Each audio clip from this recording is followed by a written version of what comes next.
Dia menamparku dan menyebutku wanita murahan karena telat menyajikan makan malam, tetapi dia tidak tahu, tamparan itu adalah sinyal bagiku untuk menyerahkan semua bukti kejahatannya, dan hanya dalam 1 jam, hidupnya yang mewah akan kubuat hancur total. Sebelum kita mulai lebih lanjut, yuk, tekan tombol suka, serta tombol subscribe agar tidak ketinggalan kisah menarik lainnya. Dan jangan lupa absen asal kota Bapak Ibu di kolom komentar. Semoga rezeki kita semua dilancarkan, kesehatan kita diberkahi, dan keluarga kita selalu harmonis dalam lindungannya. Amin. 4 tahun adalah waktu yang terlampau panjang untuk menelan ludah, menahan air mata, dan mematikan harga diri. Astri tahu betul hitungan itu. Sejak menikah dengan Bayu, hidupnya tak ubahnya seorang pelayan berbayar yang tak dihargai. Ia adalah lulusan terbaik di bidangnya, punya cita-cita setinggi langit, tapi semua itu dipaksa tunduk di bawah ketiak kesombongan Bayu dan Ibu Rina. Rumah besar itu seharusnya menjadi istana, tapi bagiku, ia lebih mirip penjara berlapis emas. Kekerasan verbal, penghinaan, dan tatapan merendahkan sudah menjadi sarapan, makan siang, dan makan malam bagiku. Ibu Rina tak pernah absen mencari celah untuk menyakitiku, sementara Bayu, suamiku itu adalah contoh sempurna anak emas yang egois dan pengecut. Di luar, ia direktur keuangan yang disegani. Di rumah, ia hanya laki-laki cengeng yang butuh validasi ibunya. Dan tentu saja, ada Clara, si rekan kerja yang diam-diam menjadi peredam stres Bayu di luar sana. Aku tahu semuanya. Aku bukan bodoh. Aku hanya memilih diam dan menunggu. Malam itu, jam dinding berdetak seolah mengejek kesabaranku. Aku baru saja pulang setelah menyelesaikan urusan yang sangat mendesak dan rahasia. Perutku terasa melilit karena tegang, tapi di kepalaku, semua terasa lapang. Aku melangkah pelan melewati pintu utama. Ruang makan terasa mencekam, bukan karena gelap, tapi karena aura kemarahan yang pekat. Bayu dan Ibu Rina sudah duduk di ujung meja. Wajah mereka masam, seolah aku telah melakukan kejahatan paling besar di dunia. Aku meletakkan tas tanganku di kursi dengan sangat hati-hati, berusaha agar bunyinya tak mengganggu ketenangan palsu itu. Di dalam tas itu, ada map hijau tebal, berisi semua kartu jokerku. Aku menuju dapur untuk mengambil makanan yang sudah aku siapkan sejak sore. Hanya tinggal menghangatkannya saja. Seharusnya aku sudah tahu, sekecil apapun usahaku, di mata mereka itu adalah kesalahan. Saat aku kembali dengan nampan berisi sup asparagus yang mengepul dan steak wagyu kesukaan mereka, Bayu langsung bangkit. Wajahnya merah padam. Urat lehernya menonjol, persis seperti yang selalu terjadi sebelum ia meledak. Ia menunjuk wajahku dengan jari telunjuk yang gemetar. Ekspresi jijik dan menghina tak tertahankan di matanya. Aku hanya diam, membiarkannya memulai pertunjukan. "Dari mana saja kau?" teriaknya. Suaranya menggema di ruang makan mewah itu. "Dasar wanita murahan. Keluargaku menunggu di sini 1 jam dan belum ada makanan dasar istri gak guna." Bayu tidak bertanya. Ia menuduh. Ia tidak peduli aku dari mana. Ia hanya peduli perutnya dan harga dirinya yang seolah runtuh karena harus menunggu makanan. Padahal, jika ia benar-benar lapar, dapur ada di sana. Tangan kanannya terangkat cepat. Aku tidak sempat menghindar. Sebuah tamparan keras mendarat di pipi kiriku. Kepalaku langsung tertoleh. Rasa panas dan perih menjalar cepat. Sensasi ini sudah tak asing lagi. Ini adalah pembayaran terakhir untuk 4 tahun kesabaran yang aku berikan. Aku mendongak perlahan. Tanganku menyentuh pipi yang mulai membiru. Air mata? Tidak. Air mata sudah kering sejak lama. Aku hanya merasakan satu hal. Kelegaan. Ya, aku lega. Drama ini akhirnya mencapai klimaksnya. Di samping Bayu, Ibu Rina hanya mendecih pelan, mengipasi dirinya dengan kipas tangan sambil bergumam tentang betapa tidak becusnya aku. Istri macam apa yang tidak bisa menghormati suami dan mertua? Katanya dengan nada mengejek yang selalu sukses membuatku ingin muntah. Aku menatap Bayu, tepat di matanya. Tatapanku kali ini berbeda. Tidak ada ketakutan, tidak ada permohonan maaf.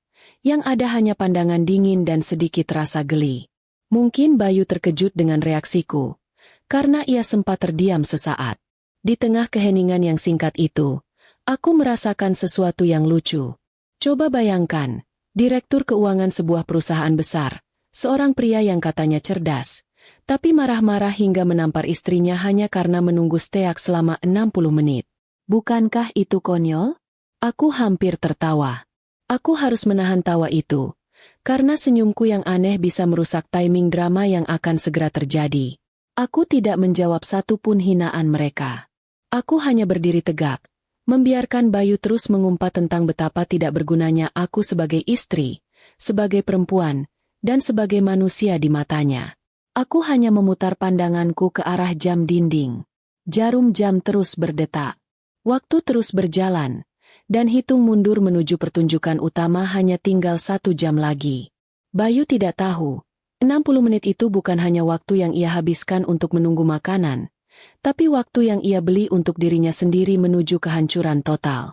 Sambil menahan perih di pipi, aku memasang senyum tipis, senyum yang benar-benar tulus karena aku tahu, sebentar lagi aku akan bebas.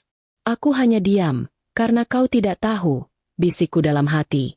1 jam lagi, kau akan menyesali tamparan itu, dan aku tidak akan pernah kembali. Aku berbalik badan, mengabaikan teriakan Bayu yang memanggilku untuk kembali ke meja makan. Langkahku mantap menuju kamar, tidak ada keraguan sedikit pun. Di kamar, aku mengambil koper kecil yang sudah kusiapkan sejak seminggu lalu. Di dalamnya, ada pakaian seadanya, dan map hijau tebal yang berisi hasil kerjaku selama 4 tahun terakhir. Dokumen, rekaman, dan semua bukti transaksi haram Bayu. Aku merapikan jilbabku di depan cermin, melihat jelas jejak merah di pipi kiriku. Aku menyentuh bekas tamparan itu, bukan dengan rasa sedih, melainkan dengan rasa syukur. Terima kasih, Bayu, gumamku. Ini adalah tiket terakhirku menuju kebebasan. Aku keluar dari rumah itu, melewati ruang makan yang masih dipenuhi aroma masakan dan amarah Bayu. Aku mendengar ancaman terakhir Bayu bahwa jika aku keluar, jangan harap bisa kembali. Aku mengabaikannya, menaiki mobil kecilku yang kubeli dengan tabunganku sendiri sebelum menikah. Aku memacunya kencang, menuju lokasi yang sudah kutentukan, kantor KPK. Aku tahu, aku hanya punya waktu kurang dari 1 jam untuk membuat laporan resmi dan menyerahkan semua bukti. Sebelum tamu tak diundang, itu tiba di rumah mewah Bayu. Sepanjang perjalanan, aku hanya bisa tersenyum. Senyum itu terasa ganjil, sedikit getir, tapi sangat membebaskan. Aku, Astri, si istri bodoh yang katanya tidak berguna, akan membuktikan bahwa kesabaran adalah senjata paling mematikan bagi seorang wanita cerdas. Semua hinaan, semua tamparan, semua air mata, akan kubayar tunai, lunas, dalam waktu kurang dari 60 menit. Aku kembali ke rumah itu tepat 50 menit setelah tamparan Bayu. Jalanan Jakarta yang sepi malam itu membantuku menyelesaikan urusan penting di kantor KPK lebih cepat dari perkiraan. Aku masuk melalui pintu depan dengan langkah yang jauh lebih ringan daripada saat aku keluar. Di telingaku, masih terngiang jelas teriakan dan ancaman Bayu. Tapi kali ini aku hanya merasakan ketenangan yang dingin. Suasana di ruang tengah masih sama tegangnya, bahkan lebih keruh.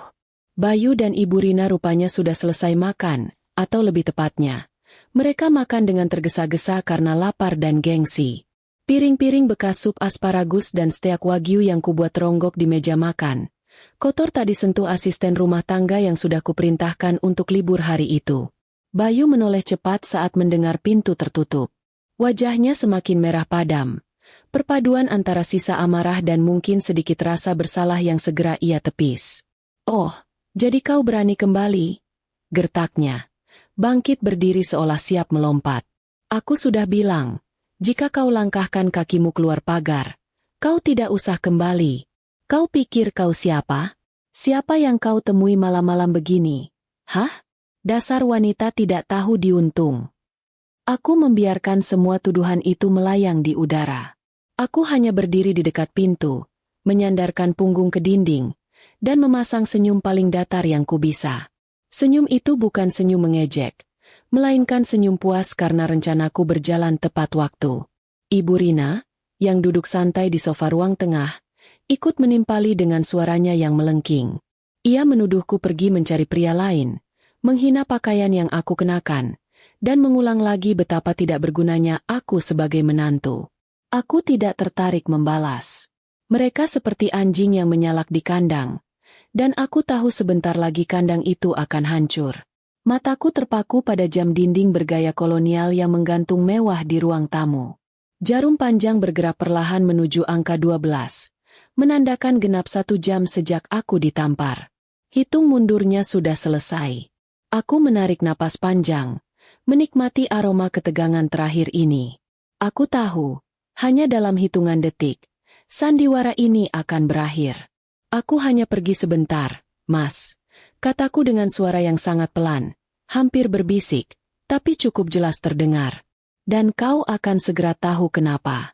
Simpan tenagamu, kau akan membutuhkannya untuk menjelaskan semuanya di depan para tamumu. Bayu terdiam. Wajahnya bingung mendengar nada bicaraku yang tiba-tiba berani. Ia maju selangkah, hendak meraih lenganku, mungkin berniat menyeretku ke kamar. Tapi sebelum tangannya menyentuhku, sebuah suara yang sangat khas dan memecah keheningan malam terdengar dari kejauhan. Siren! Siren! Suara sirene itu awalnya samar, tapi cepat sekali membesar. Semakin dekat, semakin jelas, memantul-mantul dari dinding kompleks perumahan elit kami. Bayu dan Ibu Rina saling pandang. Raut wajah mereka berubah dari marah menjadi was-was. Mereka mengira itu mungkin hanya mobil ambulans atau kebakaran di rumah tetangga. Aku hanya tersenyum simpul, menikmati kebekuan yang baru saja terjadi. Lampu rotator biru dan merah mulai memantul di jendela ruang tamu, menciptakan suasana disko dadakan yang sangat tidak menyenangkan. Bayu bergegas menuju jendela, mengintip dari balik tirai tebal. Tangannya gemetar saat melihat 2 mobil berlogo lembaga negara terparkir tepat di depan gerbang rumah, diikuti oleh sebuah mobil hitam tanpa penanda. Di samping mobil-mobil itu, ada beberapa sosok tegap berseragam dan berpakaian preman. Wajah Bayu seketika pucat pasi, seperti mayat hidup. Matanya membulat, memancarkan kengerian yang tak bisa ia sembunyikan lagi. Ia tahu siapa yang datang. Ia tahu apa artinya itu. Rasa sombongnya lenyap dalam sekejap, digantikan oleh ketakutan yang mutlak. Ibu Rina yang melihat reaksi putranya langsung menjerit kecil. Pintu depan diketuk, bukan ketukan sopan, melainkan ketukan tegas dan berwibawa yang mengumumkan kedatangan paksa. Bayu menelan ludah, menoleh padaku dengan tatapan memohon, bertanya tanpa kata, apa yang sedang terjadi. Aku hanya menggeleng, lalu berjalan santai menuju sofa, duduk dengan anggun, seolah aku adalah penonton VIP yang siap menikmati babak klimaks. Dengan kaki gemetar, Bayu membuka pintu. Di hadapannya berdiri 4 petugas berseragam dan 2 orang berpakaian sipil yang menunjukkan lencana resmi. Salah satu petugas berbadan besar, yang sepertinya memimpin rombongan, langsung bertanya dengan nada datar tanpa basa-basi. Apa benar ini kediaman Bapak Bayu Sudiro? Bayu tergagap, mencoba menyusun kalimat angkuh terakhirnya. Ia sempat mencoba menggertak, menyebut beberapa nama pejabat yang ia kenal, berharap para petugas itu gentar dan pergi. Tapi petugas itu tidak bergeming. Ia mengeluarkan selembar kertas dari saku seragamnya. Itu adalah surat perintah penangkapan. Petugas itu membacakan hak-hak Bayu dan pasal-pasal yang disangkakan dengan suara lantang.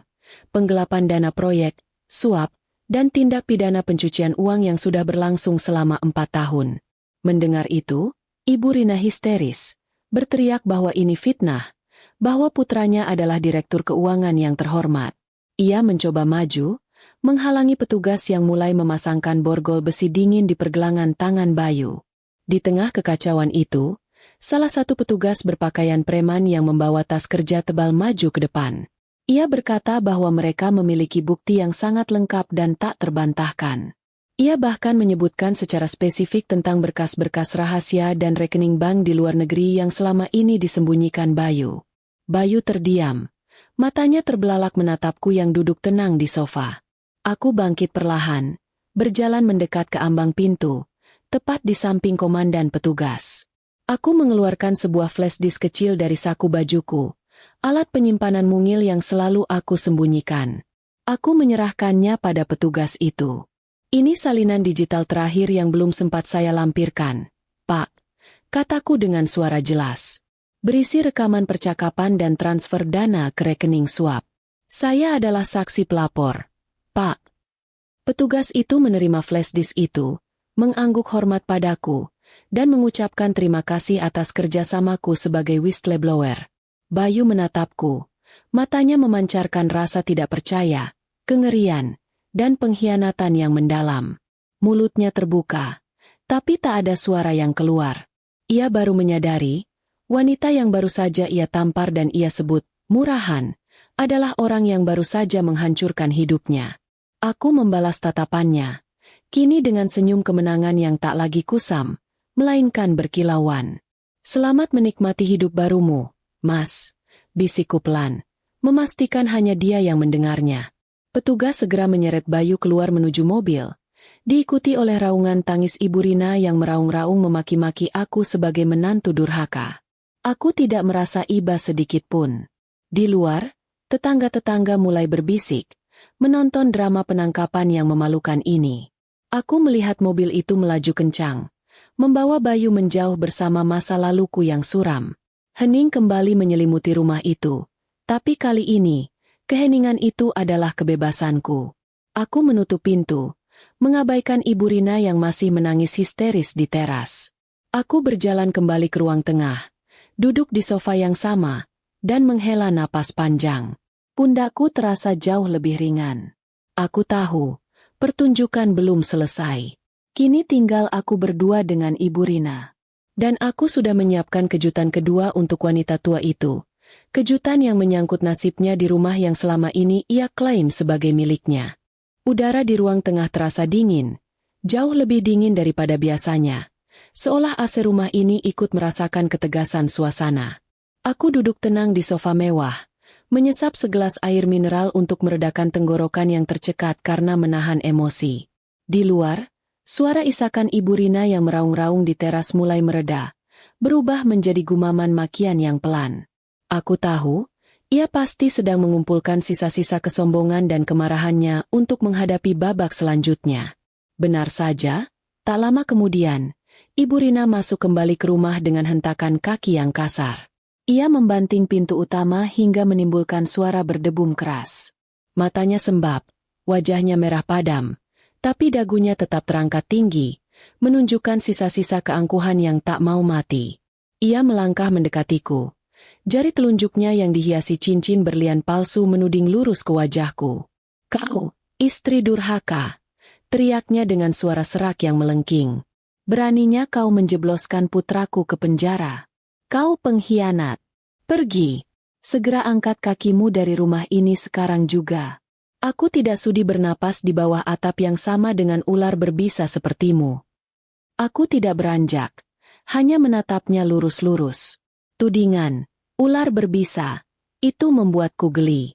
Apakah dia lupa siapa yang lebih dulu menebar racun dalam rumah tangga ini? Aku membiarkannya menghabiskan stok kata-kata kasarnya, menikmati jeda sebelum aku melancarkan serangan balasan yang tenang namun mematikan. "Rumah ini milik putraku," lanjutnya, suaranya naik 1 oktav. "Semua isinya adalah keringat Bayu. Kau tidak punya hak sedikit pun berada di sini. Ambil kopermu yang kecil itu dan enyah. Kalau tidak, akan kupanggil satpam untuk menyeretmu keluar." Aku meletakkan gelas di meja kaca, menimbulkan bunyi klik yang tajam dan menarik perhatiannya. Ibu Rina, yang selama 4 tahun meremehkanku sebagai wanita bodoh yang hanya tahu urusan dapur, jelas tidak siap dengan ketenanganku yang tiba-tiba. Aku berdiri perlahan, merapikan lipatan gamisku, dan memberinya tatapan yang penuh makna. "Nanti dulu, Bu," kataku dengan nada sangat rendah, seperti sedang mengajari anak kecil. "Apa Ibu yakin, 100% yakin, kalau rumah ini milik Bayu?" Pertanyaanku terdengar bodoh dan retoris di telinga Ibu Rina. Tentu saja ia yakin. Bayulah yang membeli, Bayulah yang tinggal, dan Bayulah anak kesayangannya. Ia mengejekku dengan dengusan yang panjang, menanyakan apakah aku sudah gila karena syok. Aku hanya menggeleng. Aku berjalan santai menuju sebuah meja konsol kecil di sudut ruangan. Aku membuka laci paling atas, mengambil sebuah map dokumen berwarna coklat tebal, dan kembali. Aku tidak menyerahkannya, melainkan melemparkannya pelan ke atas meja kaca di antara kami. Map itu mendarat dengan bunyi plak yang mengagetkan Ibu Rina. Jika Ibu masih bisa melihat jelas tanpa kacamata, silakan buka dan baca sendiri, kataku. Ibu Rina menyambar map itu dengan tangan gemetar. Marah bercampur penasaran. Ia membuka map itu kasar. Matanya menyusuri baris demi baris tulisan di sertifikat tanah dan bangunan tersebut. Butuh waktu beberapa detik. Dan kemudian, napasnya tercekat. Ekspresinya langsung berubah dari marah menjadi kaget. Dan perlahan, menjadi pucat pasi. Di kolom kepemilikan hak, tercetak jelas namaku, Astri Widya Ningrum. Tidak ada nama Bayu. Satu huruf pun tidak ada. Ibu Rina membaca ulang berkali-kali, seolah berharap nama putranya akan muncul tiba-tiba. Nil. Aku duduk kembali, menyilangkan kaki dengan anggun, dan mulai menjelaskan skema permainan Bayu. Aku menceritakan bahwa 4 tahun lalu, Bayu membeli rumah ini saat ia sedang diawasi ketat oleh auditor internal perusahaan karena kecurigaan awal kasus korupsi.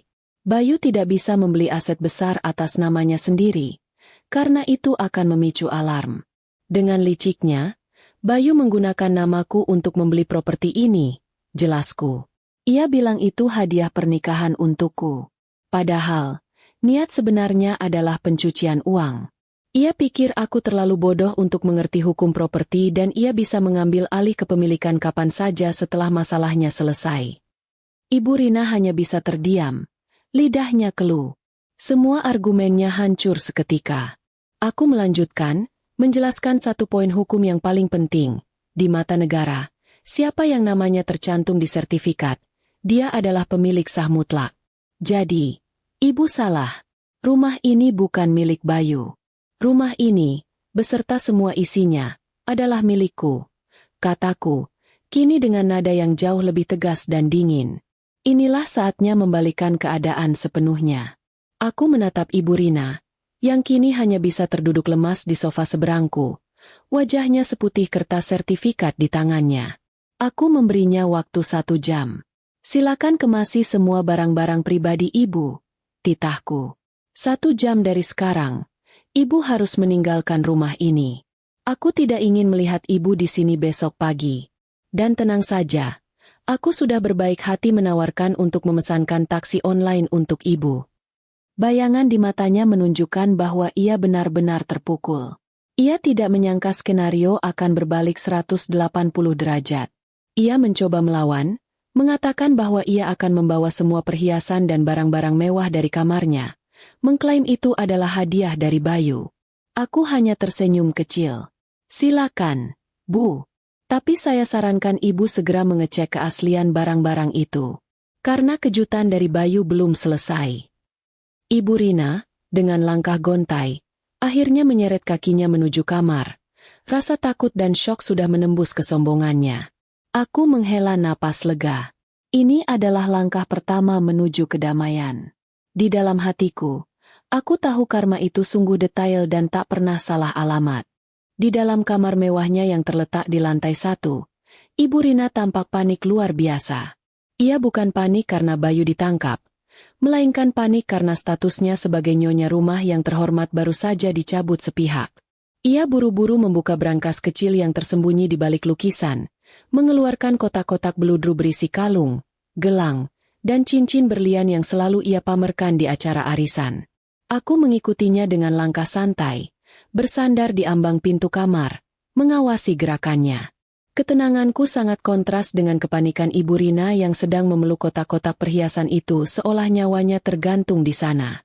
Ia menganggap perhiasan itu sebagai benteng terakhirnya, modal untuk bertahan hidup mewah di Hotel Bintang 5. Kau mau apa lagi? Bentaknya. Menjaga kotak-kotak itu agar tidak kurbut. Ini semua pemberian putraku.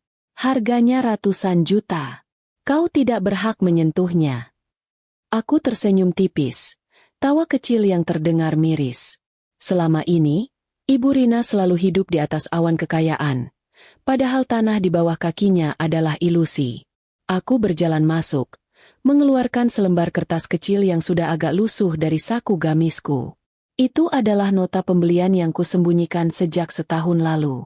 Ibu yakin Bayu memberi ibu berlian asli? Tanyaku dengan nada lembut yang menusuk. Ibu Rina melotot. Matanya penuh penghinaan. Tentu saja. Bayu adalah direktur keuangan. Anakku sukses. Dia tidak akan memberiku barang murahan. Aku menghela napas. Gestur tubuhku seolah sedang menghadapi anak keras kepala. Aku mengambil salah satu kalung berlian besar yang paling sering Ibu Rina pamerkan. Aku mengamatinya sejenak, lalu menyerahkan nota pembelian itu padanya. Kertas itu berasal dari sebuah toko aksesoris imitasi kelas premium di sebuah pasar grosir. Coba Ibu lihat nota ini, kataku.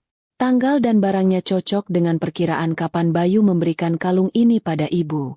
Harganya? Tidak sampai 1% dari klaim Ibu. Bayu tidak akan pernah membelikan barang asli untuk Ibu, apalagi yang harganya ratusan juta.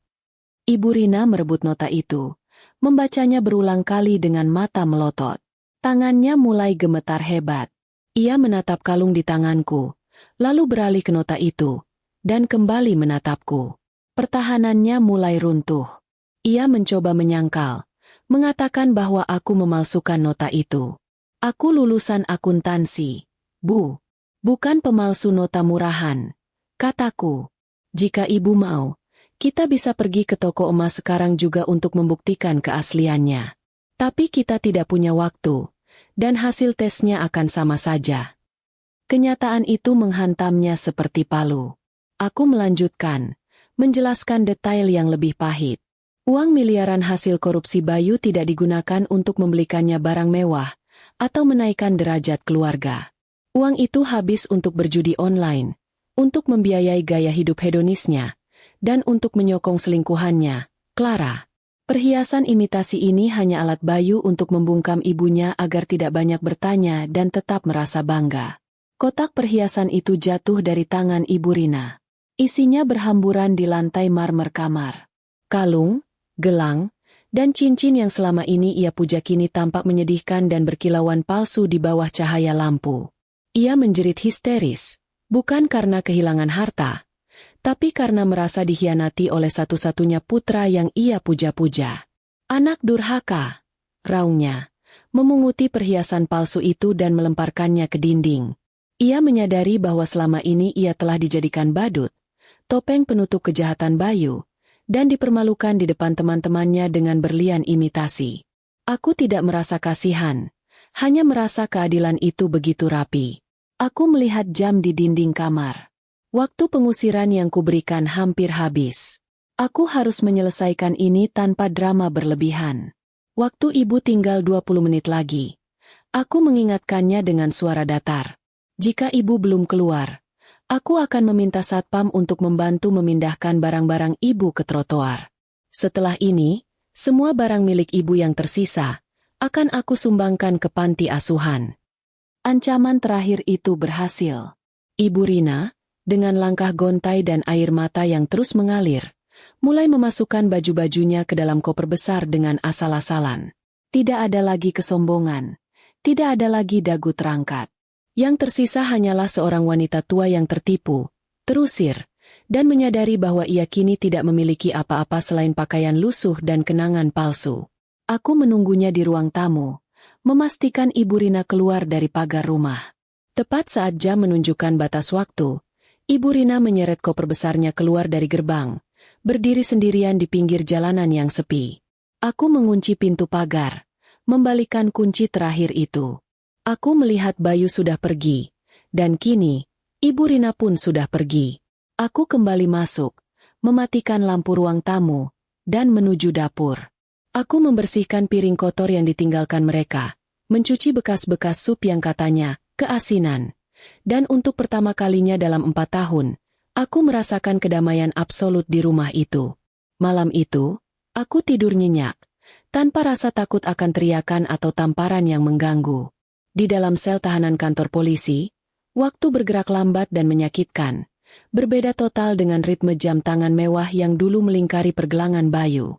Ruangan itu sempit, pengap, dan berbau pesing. Bayu meringkuk di sudut, Tubuhnya yang dulu terawat rapi kini diselimuti keringat dan kekusutan. Selama berjam-jam, ia hanya bisa menatap lantai semen dingin, mencoba mencerna kehancuran yang menimpanya dalam waktu kurang dari 1 jam.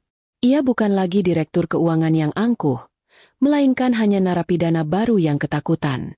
3 penghuni sel lainnya, yang berbadan besar dan bertato, memandangnya dengan tatapan lapar dan menilai. Pakaian mahal Bayu yang kusut adalah tanda bahwa ada domba gemuk yang tersesat ke kandang mereka. Bayu berusaha menjauh, berharap keberadaannya tidak disadari.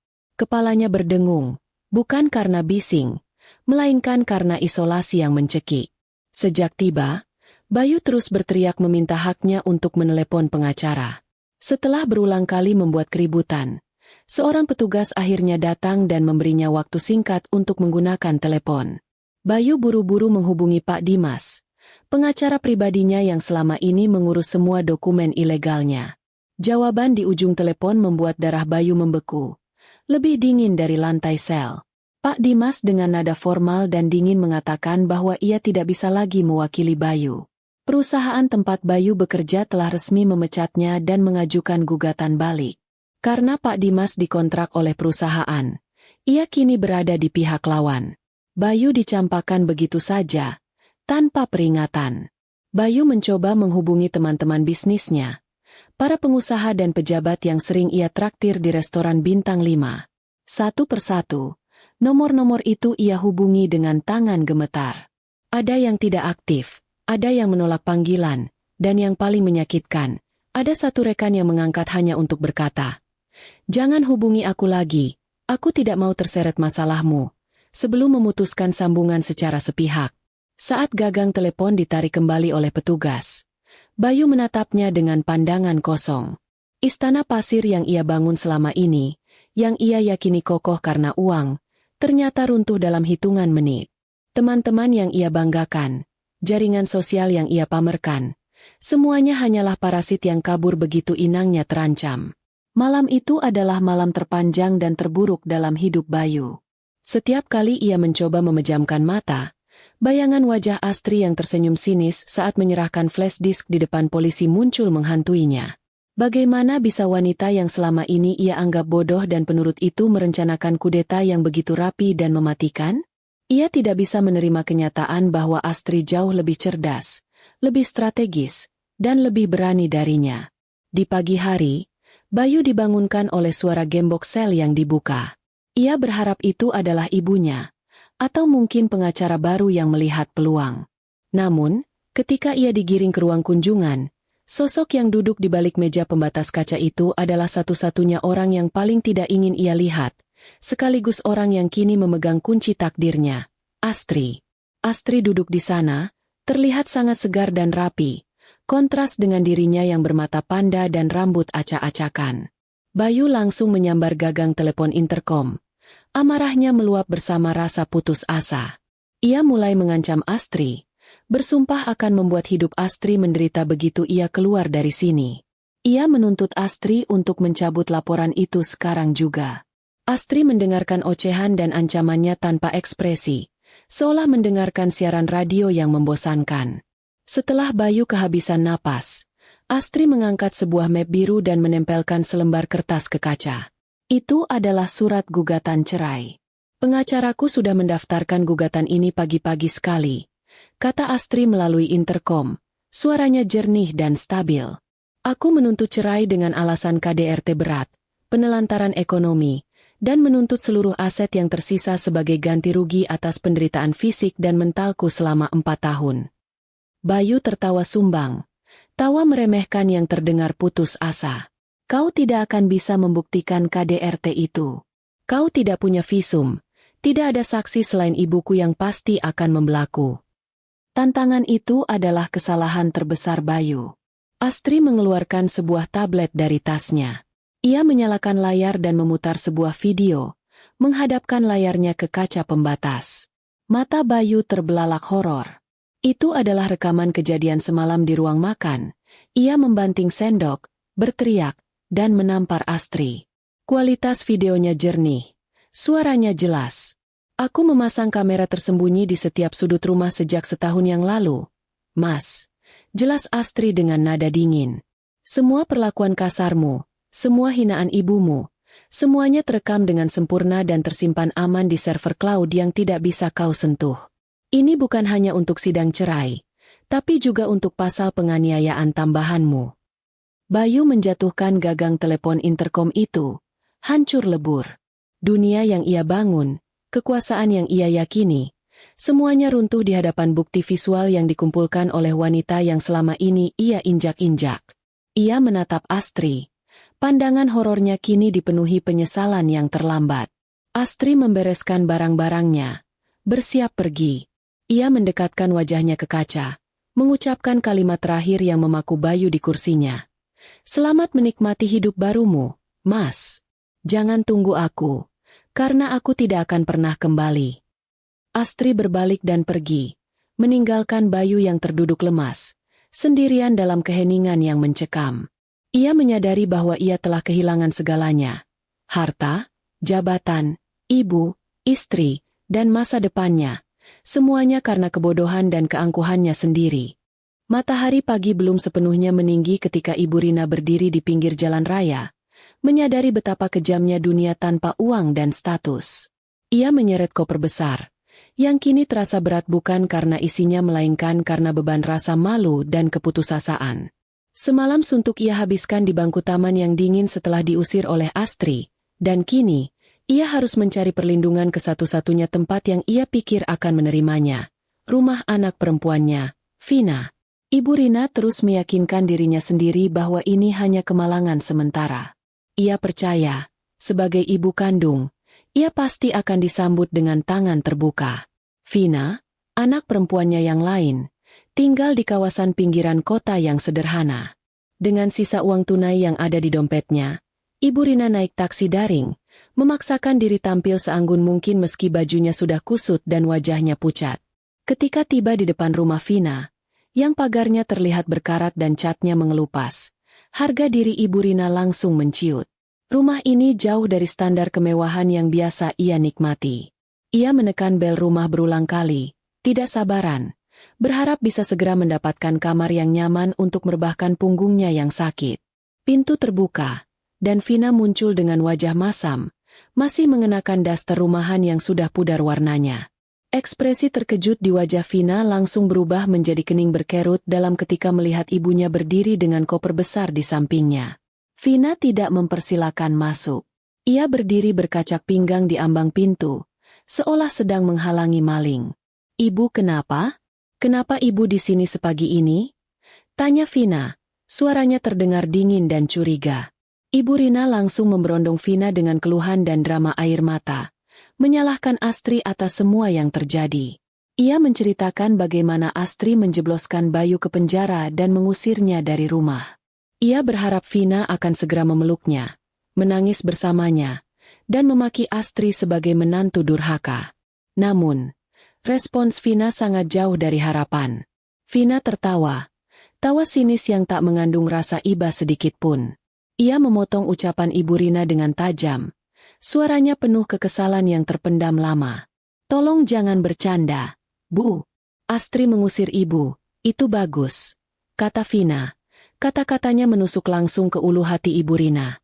5 tahun lalu, saat suamiku butuh pinjaman uang untuk modal usaha dan aku memohon pada ibu bilang uang ibu hanya untuk bisnis. Bayu dan aku hanya bisa menyusahkan. Ibu selalu memuja Bayu sebagai anak emas, dan menganggap kami yang lain tidak ada harganya. Sekarang, apa yang anak emas ibu lakukan? Membawa ibu ke kehancuran. Ibu Rina terdiam, tak menyangka ingatan masa lalu itu masih tersimpan rapi sebagai dendam yang membara. Ia mencoba membela diri, mengatakan bahwa ia adalah orang tua yang harus dihormati. Tapi Vina tidak peduli dengan konsep kehormatan yang selama ini hanya berlaku satu arah itu. "Aku tidak mau menampung ibu," tegas Vina, melipat tangannya di dada. "Rumahku sempit, suamiku tidak suka keributan, dan yang paling penting, aku tidak mau terseret masalah hukum Bayu." Berita penangkapannya sudah menyebar di grup keluarga besar. "Bu, kami semua takut. Kami tidak mau dianggap menikmati aliran dana korupsi Bayu. Vina menutup pintu pagar tepat di depan wajah Ibu Rina, tanpa rasa bersalah, bahkan tanpa mengucapkan selamat tinggal.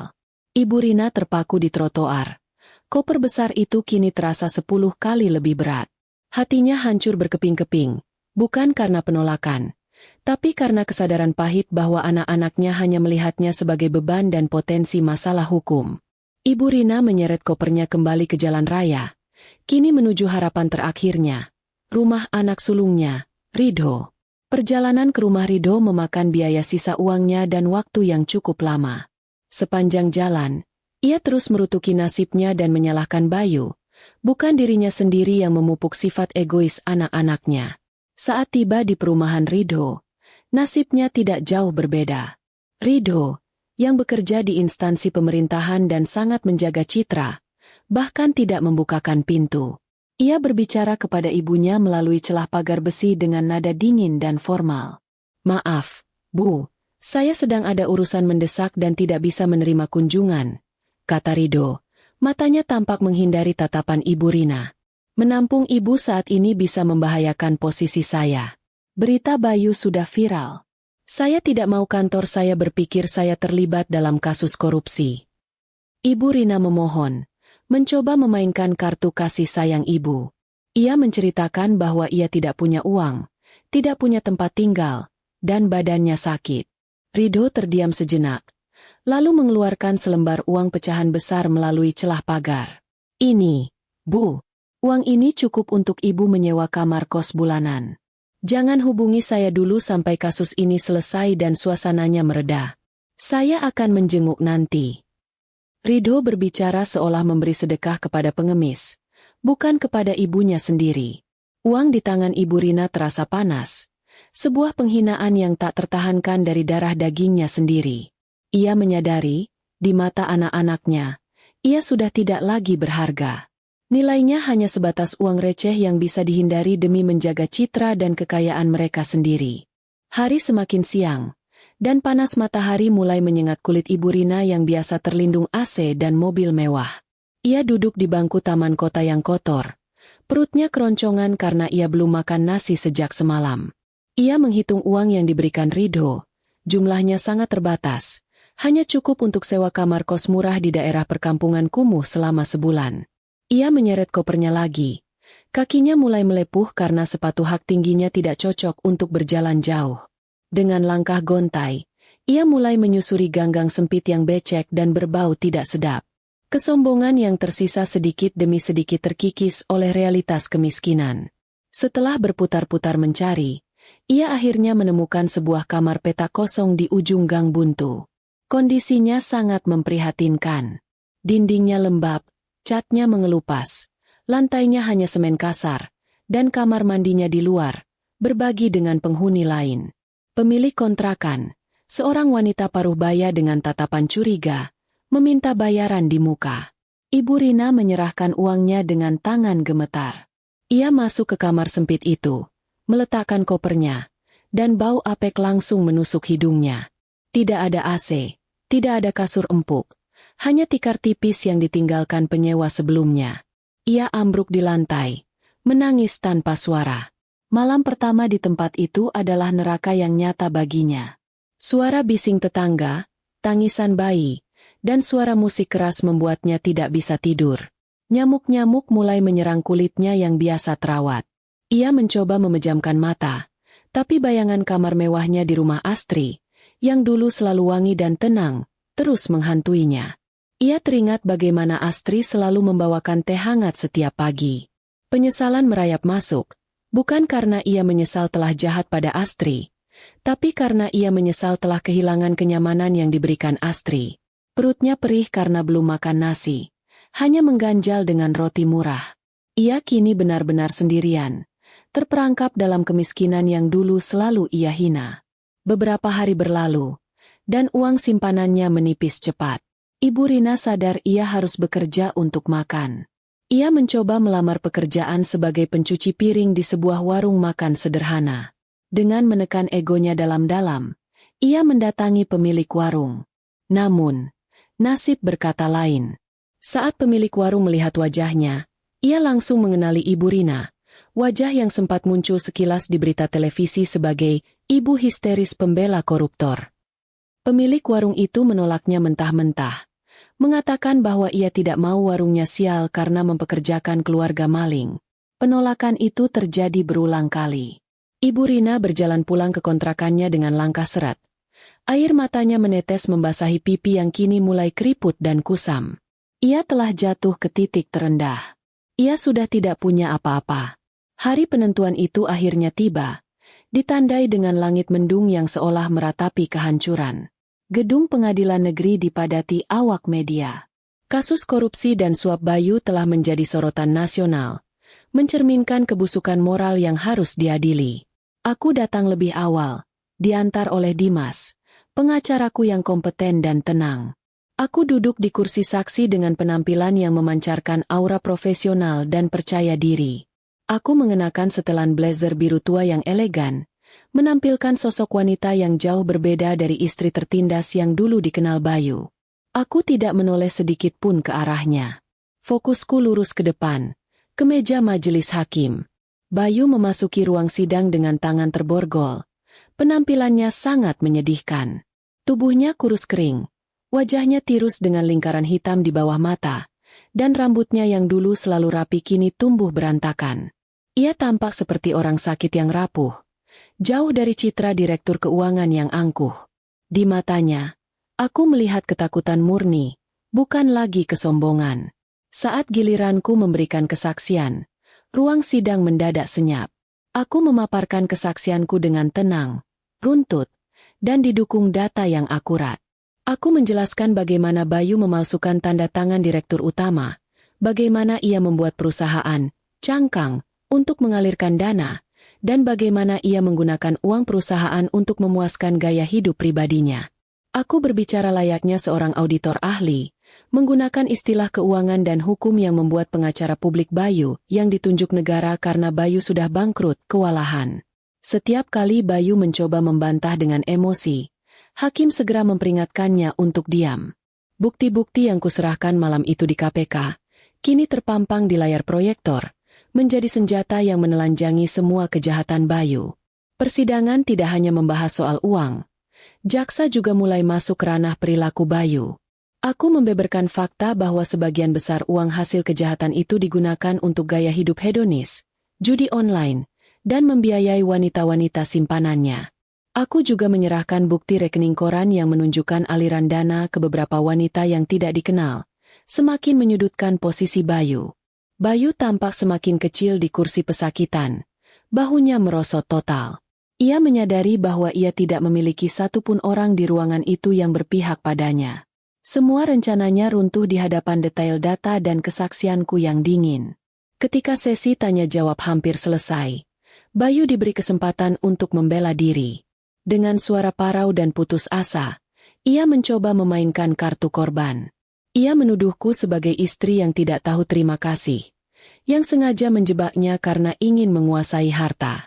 Ia berteriak bahwa aku memanipulasi data dan bahwa aku sebenarnya tahu tentang semua transaksi itu dan menikmatinya. Pembelaannya terdengar konyol dan tidak berdasar. Aku menjawab dengan tenang, menjelaskan bahwa aku memiliki bukti jejak digital bahwa aku tidak pernah menggunakan Rp1 pun uang haram tersebut untuk keperluan pribadiku.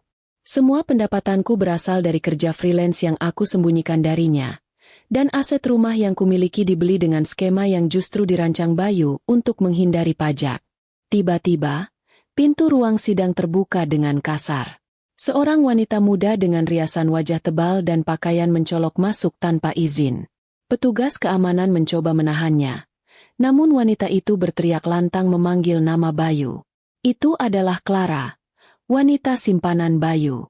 Semua orang mengira Clara datang untuk membela atau memberikan dukungan moral. Bayu sempat tersenyum tipis, berharap Clara akan menjadi penyelamat atau setidaknya saksi yang meringankan. Harapan itu hancur berkeping-keping dalam hitungan detik. Clara berjalan menuju pagar pembatas antara kursi pengunjung dan area sidang.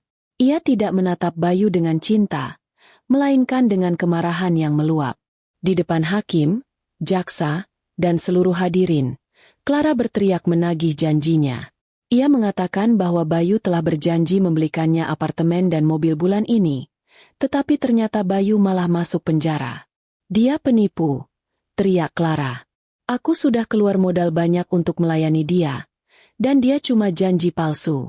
Mana mobilku, Bayu? Mana uangku? Clara bahkan mengeluarkan ponselnya dan menunjukkan bukti percakapan mesum dan janji-janji manis Bayu di depan umum. Ruang sidang menjadi gempar. Wartawan berebut mengambil foto momen memalukan itu.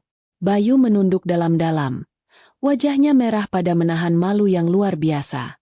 Ia tidak hanya terbukti sebagai koruptor dan pelaku KDRT, tetapi kini juga terbukti sebagai peselingkuh murahan. Clara terus memaki-maki Bayu sampai akhirnya petugas keamanan menyeretnya keluar dari ruang sidang. Teriakan Clara masih terdengar menggema di lorong gedung pengadilan. Aku menatap kekacauan itu dengan wajah datar. Sebenarnya, aku tidak terkejut. Aku adalah orang yang secara anonim mengirim pesan kepada Clara pagi ini, memberitahu lokasi dan waktu sidang Bayu. Aku tahu sifat Clara yang materialistis dan meledak-ledak. Dia adalah bom waktu yang sempurna untuk menghancurkan sisa kredibilitas Bayu. Hakim ketua menatap Bayu dengan tatapan jijik yang tidak bisa disembunyikan. Sidang hari itu ditutup dengan keputusan skorsing, namun semua orang sudah tahu kemana arah palu hakim akan jatuh nanti. Saat aku berjalan keluar dari ruang sidang, dikawal Dimas, wartawan mengerubungiku. Aku menolak memberikan komentar, berjalan tegak.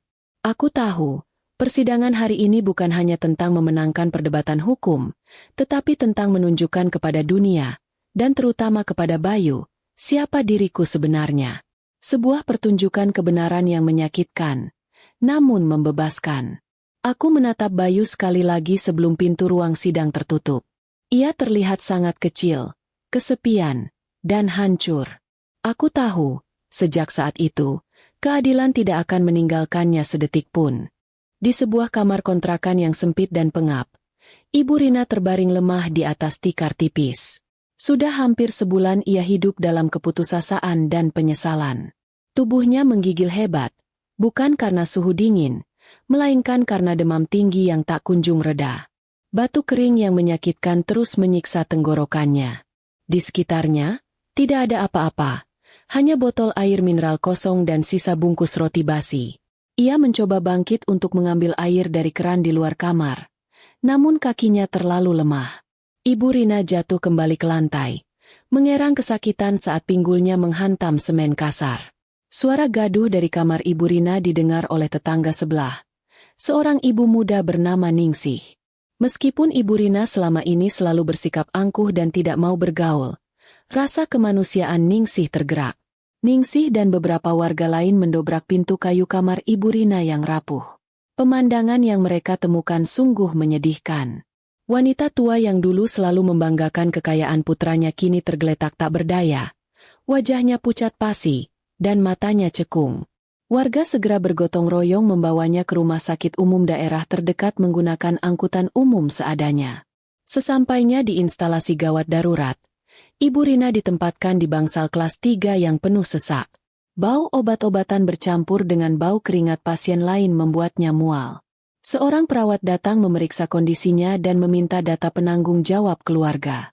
Dengan suara parau dan tangan gemetar, Ibu Rina menyebutkan nomor telepon anak-anaknya, Ridho dan Vina. Perawat itu mencoba menghubungi Ridho dan Vina. Telepon Ridho tersambung. Namun begitu perawat menjelaskan bahwa ibunya masuk rumah sakit dan membutuhkan biaya pengobatan segera, Ridho langsung memutus sambungan telepon dengan alasan sedang rapat penting. Perawat mencoba menelepon kembali, namun nomor itu sudah diblokir. Harapan beralih ke Vina. Vina menjawab dengan nada ketus, mengatakan ia tidak punya uang, usahanya sedang sepi, dan menyuruh pihak rumah sakit meminta biaya kepada Bayu di penjara. Ibu Rina, yang mendengar percakapan itu dari kejauhan, merasa hatinya hancur berkeping-keping. Air mata menetes dari sudut matanya, bukan karena sakit fisik, melainkan karena rasa sakit akibat pengkhianatan dari darah dagingnya sendiri. Anak-anak yang ia besarkan dengan memanjakan mereka, anak-anak yang ia bela mati-matian, kini membuangnya seperti sampah.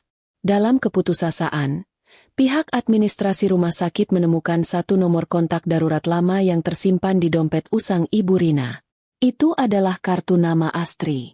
Perawat itu ragu sejenak, namun karena kondisi Ibu Rina semakin kritis, ia menghubungi nomor tersebut. Tidak seperti anak-anak kandungnya, Astri mengangkat telepon pada dering kedua. Suaranya tenang dan sopan. Setelah mendengar penjelasan perawat, Astri hanya mengatakan akan datang untuk melihat situasi, bukan sebagai keluarga, tetapi atas dasar kemanusiaan. 1 jam kemudian, Astri tiba di rumah sakit. Penampilannya sangat kontras dengan lingkungan bangsal kelas 3 yang suram. Ia mengenakan busana kerja yang rapi, wajahnya segar, dan langkahnya mantap. Ia berjalan menuju ranjang Ibu Rina. Ketika Astri berdiri di samping ranjang, Ibu Rina membuka matanya perlahan. Melihat Astri, secercah harapan muncul di mata Ibu Rina. Ia mengira Astri datang untuk menjemputnya pulang, untuk merawatnya kembali seperti dulu. Tangan keriput Ibu Rina mencoba meraih tangan Astri. Bibirnya bergerak memohon ampun dengan suara lirih. "Nak, Astri, maafkan Ibu. Ibu janji akan jadi mertua yang baik. Tolong, bawa Ibu keluar dari tempat ini." Pintanya, air mata mengalir deras. Astri tidak menepis tangan itu. Namun ia juga tidak menggenggamnya. Ia menatap Ibu Rina dengan tatapan datar, tanpa kebencian, namun juga tanpa kehangatan. Astri berbicara dengan nada rendah. "Saya sudah melunasi seluruh biaya perawatan Ibu untuk hari ini sampai 3 hari ke depan," kata Astri. "Termasuk obat-obatan dan biaya rawat inap." Mendengar itu, Ibu Rina menangis lega, mengira itu adalah tanda bahwa Astri masih peduli. Namun, kalimat Astri selanjutnya menghapus senyum itu seketika. "Ini adalah bantuan terakhir yang saya berikan," tegas Astri. "Saya melakukan ini bukan karena saya masih menganggap Ibu sebagai mertua, melainkan sebagai sedekah kepada orang yang membutuhkan. Setelah 3 hari, pihak dinas sosial akan mengambil alih perawatan Ibu, karena tidak ada keluarga yang mau mengurus Ibu." Ibu Rina terbelalak kaget, menggelengkan kepalanya kuat-kuat, memohon agar jangan diserahkan ke panti sosial. Ia berteriak, ia ingin pulang ke rumah Astri. Astri mengeluarkan ponselnya dan memperdengarkan rekaman suara percakapan telepon antara pihak rumah sakit dengan Ridho dan Vina tadi. Suara Ridho yang dingin dan suara Vina yang kasar terdengar jelas. "Anak-anak kandung Ibu sendiri yang menolak merawat Ibu," kata Astri pelan. "Mereka takut keluar uang, takut repot. Inilah hasil didikan Ibu selama ini. Mengajarkan anak-anak Ibu untuk mencintai uang di atas segalanya. Sekarang, saat uang itu tidak ada, cinta itu pun hilang." Astri merapikan tasnya dan bersiap pergi. Ibu Rina menangis meraung, mencoba bangun untuk menahan Astri. Namun tubuhnya terlalu lemah. Ia berteriak memanggil nama Astri, mengatakan bahwa ia menyesal, bahwa ia salah menilai Astri selama ini. Astri berhenti sejenak di ambang pintu tirai bangsal. Ia menoleh sedikit, menatap wanita tua yang kesepian itu untuk terakhir kalinya. "Penyesalan selalu datang terlambat, Bu," kata Astri. Suaranya kini kembali dingin dan tegas. "Dan karma tidak pernah salah alamat. Gunakan sisa hidup Ibu untuk bertaubat." Setelah itu, Astri berjalan pergi. Langkah kakinya terdengar tegas menjauh di lorong rumah sakit, meninggalkan Ibu Rina yang terus menangis dalam penyesalan yang mendalam. Ibu Rina benar-benar sendirian, menyadari bahwa di mata anak-anaknya, ia sudah tidak lagi memiliki nilai. Astri telah memberikan keadilan terakhir, bukan dengan kebencian, melainkan dengan kemanusiaan yang terukur. Di dalam lembaga pemasyarakatan yang terletak jauh di luar kota, Bayu terus membusuk dalam kesendirian.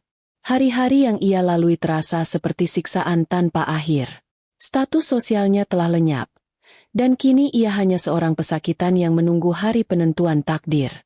Bayu tidak tahu, Ibu Rina telah jatuh sakit dan ditinggalkan anak-anaknya. Ia hanya tahu bahwa dunia di luar sana terus bergerak tanpanya. Hari penentuan vonis itu akhirnya tiba.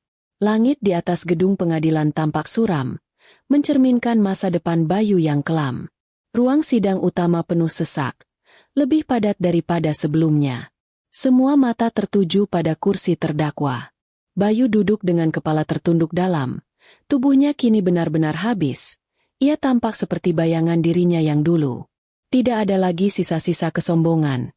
Hanya ketakutan murni akan palu hakim yang akan segera diketuk. Ia memejamkan mata rapat-rapat. Mencoba mengabaikan tatapan mata Astri yang ia tahu duduk tenang di sisi lain ruangan. Aku duduk di barisan depan bersama Dimas, pengacaraku.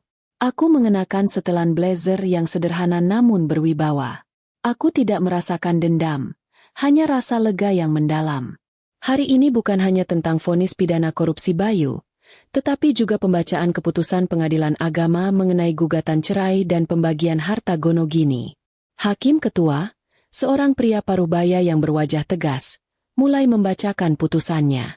Suaranya berat dan bergema melalui pengeras suara, mengisi setiap sudut ruangan dengan ketegangan. Hakim membacakan satu persatu fakta persidangan yang telah terbukti sah dan meyakinkan. Bayu terbukti melakukan tindak pidana korupsi secara berlanjut, penggelapan dana perusahaan, pemalsuan dokumen, dan pencucian uang. Hakim juga membacakan pertimbangan yang memberatkan. Bayu tidak menunjukkan rasa penyesalan yang tulus, ia memberikan keterangan yang berbelit-belit, dan yang paling utama, ia terbukti menggunakan uang hasil kejahatan untuk gaya hidup hedonis dan perjudian, yang sangat melukai rasa keadilan masyarakat. Poin tentang KDRT juga disinggung, menunjukkan karakter buruk terdakwa. Keringat dingin mengucur deras di pelipis Bayu. Jantungnya berdegup kencang. Ia menahan napas saat hakim sampai pada bagian amar putusan. Mengadili, suara hakim meninggi. Menyatakan terdakwa Bayu Sudiro terbukti secara sah dan meyakinkan bersalah melakukan tindak pidana korupsi. Menjatuhkan pidana kepada terdakwa dengan pidana penjara selama 15 tahun. Angka itu menghantam Bayu seperti palu godam tepat di ulu hati. 15 tahun. Separuh hidup produktifnya akan habis membusuk di dalam penjara. Ia menghitung cepat di kepalanya. Ia akan keluar saat usianya sudah mendekati 50 tahun. Namun, hukuman itu belum selesai. Dan denda sebesar 1 miliar rupiah, dengan ketentuan apabila denda tersebut tidak dibayar, maka diganti dengan pidana kurungan selama 2 tahun. Bayu ambruk sedikit di kursinya. Denda yang begitu besar. Ia tahu ia sudah bangkrut. Itu berarti ia harus menjalani tambahan hukuman. Hakim kemudian membacakan putusan terkait aset dan perceraian. Memerintahkan agar barang bukti berupa tanah dan bangunan di Jalan Kemuning Raya dikembalikan kepada saksi korban, Saudari Astri Widyaningrum, sebagai pemilik sah berdasarkan sertifikat hak milik yang valid, serta sebagai bagian dari kompensasi atas kerugian material dan imaterial akibat tindak kekerasan dalam rumah tangga yang dialaminya. Palu diketuk 3 kali dengan keras. Tok, tok, tok. Bunyi palu itu adalah akhir dari segalanya bagi Bayu. Ia merasa dunia di sekelilingnya berputar. Telinganya berdenging hebat. Ia ambruk dari kursinya. Pingsan di lantai ruang sidang. Keributan terjadi. Petugas medis dan polisi segera berlari mendekat untuk memeriksa kondisinya. Aku melihat tubuh mantan suamiku digotong keluar ruangan dengan tandu. Namun aku tidak beranjak dari tempat duduk. Tidak ada air mata. Tidak ada rasa iba yang berlebihan. Aku hanya merasa beban berat yang selama 4 tahun menindih punggungku akhirnya diangkat sepenuhnya. Dimas menepuk pelan bahuku, memberiku senyuman selamat yang tulus. Aku membalas senyuman itu, sebuah senyum yang benar-benar lepas dan ringan, tanpa kepalsuan. Kami berdiri, merapikan berkas-berkas, dan berjalan keluar dari ruang sidang dengan langkah tegap. Di luar gedung pengadilan, matahari akhirnya muncul dari balik awan mendung, menyinari pelataran gedung dengan cahaya keemasan yang hangat. Udara terasa segar, jauh lebih segar daripada yang pernah kurasakan sebelumnya. Puluhan wartawan mengerubungiku, menyodorkan mikrofon meminta tanggapan atas vonis maksimal yang diterima mantan suamiku. Aku berhenti sejenak, menarik napas panjang, lalu berbicara dengan tenang dan singkat di depan kamera. Keadilan sudah ditegakkan, kataku. Saya berterima kasih kepada penegak hukum. Ini adalah pelajaran bagi kita semua, bahwa tidak ada kejahatan yang sempurna, dan tidak ada penderitaan yang abadi. Mulai hari ini, saya menutup buku masa lalu saya dan membuka lembaran baru. Aku menolak menjawab pertanyaan lebih lanjut tentang kondisi Bayu. Aku berjalan menuju mobilku, sebuah SUV baru yang kubeli dari hasil kerjaku yang halal. Saat kendaraan itu melaju meninggalkan area pengadilan, aku tahu bahwa aku telah memenangkan pertempuran ini. Aku memenangkan harga diriku, kebebasanku, dan masa depanku. 1 tahun telah berlalu sejak palu hakim diketuk, dan waktu bergerak dengan kecepatan yang sangat berbeda bagi setiap orang. Bagi Astri, waktu terasa cepat, dipenuhi kesibukan membangun mimpi dan karir. Bagi Bayu, waktu terasa lambat. Setiap detik adalah siksaan dalam penyesalan yang mendalam. Rumah yang dulu menjadi saksi bisu penderitaan Astri kini telah berubah wajah sepenuhnya. Pagar tinggi itu tidak lagi terasa seperti jeruji penjara. Astri telah merenovasi total interiornya, mengganti perabotan berat yang dipilih Ibu Rina dengan desain minimalis modern yang lapang dan penuh cahaya. Rumah itu kini bernapas lega, sama seperti pemiliknya. Astri duduk di balkon lantai 2, menikmati secangkir teh herbal hangat di pagi hari Minggu yang cerah. Di pangkuannya, ada majalah bisnis terkemuka edisi bulan ini, dengan wajahnya terpampang di sampul depan. Judul besarnya berbunyi, "Wanita Inspiratif Tahun Ini, Bangkit dari Keterpurukan Menuju Puncak Kesuksesan." Karir Astri melesat tajam. Firma konsultan keuangannya menangani klien-klien besar. Keahlian audit forensiknya, yang dulu ia gunakan untuk membongkar kejahatan suaminya, kini ia gunakan untuk membantu perusahaan lain. Astri dihormati, disegani, dan yang terpenting, ia mandiri total. Di sisi lain kota, di bawah terik matahari yang menyengat, Bayu menjalani hukuman fisiknya. Ia bekerja membersihkan rumput liar di halaman penjara, sebuah pekerjaan kasar yang dulu tak pernah ia sentuh. Tubuhnya kurus, kulitnya terbakar matahari. Ia kini hanyalah laki-laki pendiam yang sering melamun. Jiwanya telah sepenuhnya dipatahkan oleh kehidupan penjara. Saat jam istirahat, Bayu duduk sendirian, memakan nasi cadong yang keras dengan lauk seadanya. Ia teringat masakan Astri yang dulu sering ia cela, sup yang katanya keasinan, nasi yang katanya terlalu lembek. Kini, ia rela memberikan apa saja untuk mencicipi masakan itu lagi. Penyesalan adalah teman tidurnya setiap malam. Ia merindukan kasur empuknya, ia merindukan ibunya, dan ia merindukan Astri. Beberapa bulan setelah Astri mengurusnya ke dinas sosial, kabar tentang Ibu Rina sampai ke Astri melalui petugas panti. Ibu Rina telah meninggal dunia. Ia meninggal sendirian, di bangsal panti sosial, tanpa didampingi anak-anaknya. Penyesalan Ibu Rina di akhir hidupnya tak lagi berarti, karena konsekuensi dari keangkuhannya telah terwujud sempurna. Karma bekerja dengan cara yang paling rapi. Bayu sendiri pernah mencoba mengirim surat kepada Astri melalui pengacara publiknya. Surat yang berisi permohonan maaf dan permintaan untuk dikunjungi. Namun, surat itu tidak pernah berbalas. Astri telah menginstruksikan orang di rumahnya untuk membuang semua kiriman yang berasal dari penjara tanpa perlu membukanya. Bagi Bayu, kesunyian ini adalah hukuman yang jauh lebih berat daripada kurungan fisik. Di rumah Astri, bel pintu berbunyi. Dimas, pengacara yang kini menjadi sahabat baiknya, datang berkunjung. Ia membawa kabar baik tentang aset terakhir yang disengketakan oleh pihak keluarga Bayu. Klaim mereka ditolak semua. Posisi Astri kini aman 100% secara hukum. Astri menyambut Dimas dengan senyum lebar. Persahabatan mereka semakin dekat. Astri belum ingin terburu-buru menjalin hubungan baru. Ia sedang menikmati masa-masa mencintai dirinya sendiri, sebuah fase yang hilang selama 4 tahun pernikahannya. Mereka duduk di ruang tamu, berbincang santai tentang masa depan. Dimas bertanya apakah Astri masih memikirkan Bayu atau merasa dendam. Astri menggeleng pelan, menatap langit biru yang membentang luas dari jendela kaca besar. "Aku tidak lagi merasakan dendam," jawab Astri dengan bijak. "Rasa benci hanya akan mengikatku pada masa lalu dan pada orang yang menyakitiku. Apa yang terjadi pada Bayu dan ibunya bukanlah hasil dari dendamku, melainkan konsekuensi logis dari perbuatan mereka sendiri. Aku hanya bertindak sebagai perantara keadilan." Malam harinya, Astri berdiri sendirian di balkon kamarnya, menatap bintang-bintang yang berkelip. Udara malam terasa sejuk.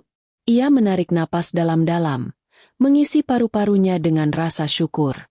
Ia teringat malam itu, setahun yang lalu, saat ia keluar dari rumah dengan pipi lebam dan hati yang hancur untuk melapor ke polisi. Saat itu ia merasa dunianya berakhir.